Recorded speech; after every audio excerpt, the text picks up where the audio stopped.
नमस्कार। आज महाराष्ट्राच्या राजकारणात एक विचित्र विरोधाभास दिसतोय। एकीकडे विरोधी पक्षातील आमदार, खासदार आणि स्थानिक लोकप्रतिनिधी म्हणत आहेत की मतदारसंघाचा विकास करायचा असेल तर सत्ताधारी पक्षात प्रवेश करावाच लागतो, नाहीतर निधी मिळत नाही। आणि दुसरीकडे ज्या भाजपकडे राज्यातही सत्ता आहे, केंद्रातही सत्ता आहे, त्याच पक्षाचा एक सरपंच आपल्या गावातील रस्त्यासाठी चक्क चिखलात गटारात बसून आंदोलन करत आहे। माननीय मुख्यमंत्री देवेंद्र फडणवीस साहेब, मी आपल्या भाजपचाच सरपंच आहे। एबीव्हीपी मध्ये काम केलं, भाजपमध्ये आज बूथ प्रमुखापासून पूर्ण जिल्ह्याचं काम बघतो आणि माझ्याच गावातील हा रोड, आपली पूर्ण राज्यात सत्ता आहे, आपली केंद्रात सत्ता आहे।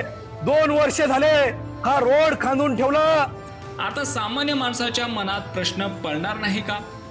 जर सत्ताधारी पक्षाच्या सरपंचालाच आपल्या गावासाठी आंदोलन करावं लागत असेल तर विरोधी पक्षातल्या लोकप्रतिनिधींनी पक्ष बदलून नेमकं काय मिळवलं?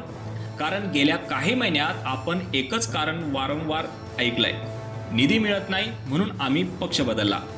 पण इथे तर सत्ताधारी पक्षाचा सरपंच म्हणतोय की 2 वर्षांपासून रस्ता खोदून ठेवलाय, काम पूर्ण होत नाही। मग प्रश्न निधीचा आहे की व्यवस्थेचा? जर निधी मिळत असेल तर काम का होत नाही? आणि जर कामच होत नसेल तर पक्षांतर करून विकास होतो हा दावा कितपत खरा? लोकशाहीमध्ये विरोधी पक्ष असणं ही लोकांची गरज असते, पण आज अशी परिस्थिती निर्माण झाली आहे की विकासासाठी सत्ताधारी पक्षात जाणं हीच जणू अट बनत चालली आहे। पण या घटनेने एक वेगळं चित्र समोर आणलंय। सत्ता असली म्हणजे विकास आपोआप होतोच असं नाही, आणि पक्ष बदलला म्हणजे गावाचा प्रश्न लगेच सुटतो असंही नाही। आज त्या सरपंचाचं आंदोलन केवळ एका रस्त्यासाठी नाही, तर ही व्यवस्था नेमकी कशी चालते यावर प्रश्नचिन्ह उभं करणारी घटना आहे।